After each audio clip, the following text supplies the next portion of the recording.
Hey, what's up YouTube? This is Card Tricks Tutor. I'll be showing you guys a deck that I've been playing for maybe close to, actually a little bit after the regionals, and after next challengers. I think that's called new challengers.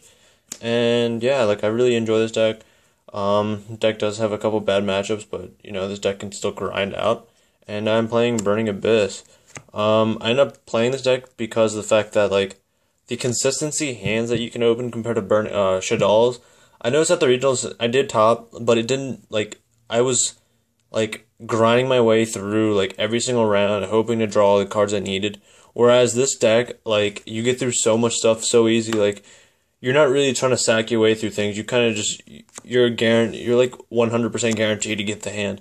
There's like a lot of percentages in this deck where you're just like always bound to open up like two Burning Abyss cards and, you know, like two Dante plays or like a Tour Guide play.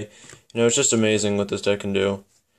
So yeah, 3 Tour Guides, really mandatory. I'm surprised this card did not get hit, but maybe another list. 3 Skarm, 3 Graph, you know, just 3 of all the...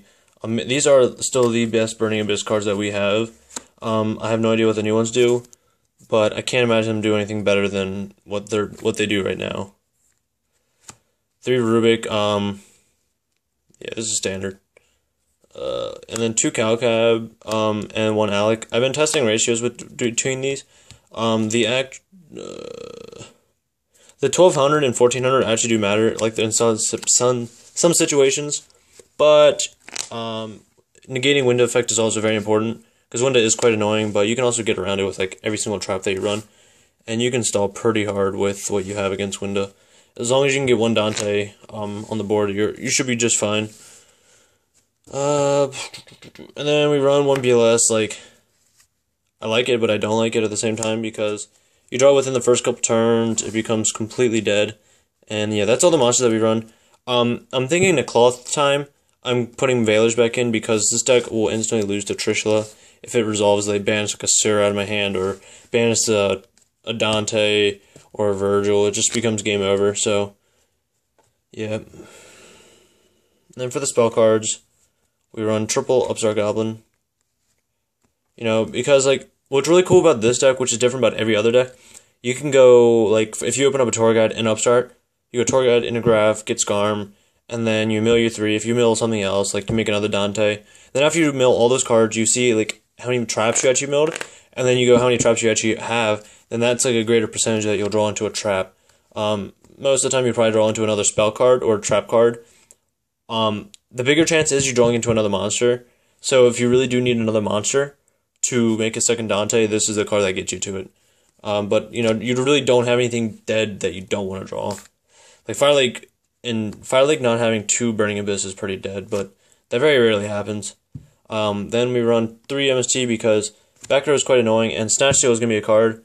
This is also pre-January list. Nothing's going to change in this pre-January list until like, you know, until the new set comes out, but yeah, I'm just playing everything what I have right now. 1 Allure Darkness because I like drawing cards. I don't like beginning and the end because it seems situational once again. I don't want situational cards. I want cards that I can use the turn I draw it, or, you know, just like play advantage. Foolish Burial, this is amazing. It's actually a really good card. 1 Raigeki, it's really good against Shaddoll. You just clear the whole entire board, then you can go off. It's only bad against Winda because you can't destroy that, but that's whatever. 1 Book of Moon. This is a torrential tribute against Burning Abyss, and it's really good against Winda. Like Winda, once again, like I just don't want to like say how much of a problem that is. And then triple Wing Blast, triple Fire Lake, double Karma Cut. I ended up putting this back in for a couple reasons, because I was like really having a hard time against monsters that I couldn't get over with my regular Burning Abyss cards. Like in the mirror match, it just gets rid of that. Also in Satanites, like I have a Satanite player, the Deneb is actually a very big problem, and this banishes the Denebs from the graveyard as well. So that also like just gets rid of that problem. And then I run 2 Emptiness. I do not like 3, nor do I own 3. I don't want to own 3 because I just feel like the card is so subpar. Like the only time I want to activate Vanity's Emptiness is when I have downers on the board. But other than that, or Virgil's, and like that very rarely happens. That like scenario barely happens. And one Silent Morning, I'd rather have Silent Morning over an Emptiness any day. And that is all of the deck. It's 40 cards. And just for the extra, no, I mean, it's really standard for the extra. 2 Virgil, 3 Dante. I only own 2. I was really hoping it got hit on the list so I don't have to pick up another. But I have to now. 3 Downard. I could drop this down to 2 because I very rarely make it. 1 Alucard, 1 Equipped. This is really good. It's kind of like your second Nightmare Shark in a sense, but you know you could always just run the second Nightmare Shark. 1 Equipped, and then 1 Giga Brilliant, 1 Acid Golem. Just good against getting over things that you can't get over with things like BLS Crash. Nightmare Shark, go for game, like you know against Shaddoll especially, and Cliff Forts especially. You're putting so much early damage on board, and then they like go off and clear your whole board, but you have a tour guide play. Just some of that and just game. And then 1 Tum Tumbo is really good in the mirror match. That's about it. 1 Zen Maze is good against Floodgates. And side deck. Should have had that taken out.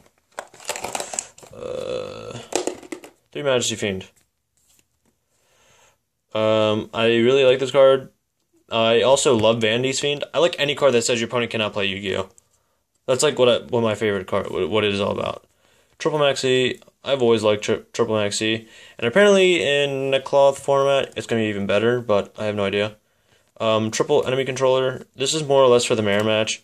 I don't have them, we only have 1 mirror match at my locals, so it doesn't really matter as much, but yeah. And then Triple Fairy Wind against Cliff Forts. I was playtesting against my friend's Cliff Forts, and it seemed like a really easy matchup. I usually won by turn 1 or 2 if I open up Tour Guide or Fire Lake.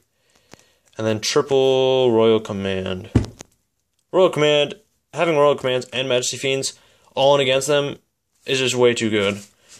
The deck just shuts down, like if they can't get their effects off. So yeah, that's it guys. I hope you guys enjoyed. Please like, comment, subscribe, whatever you do nowadays on YouTube. But yeah, see you.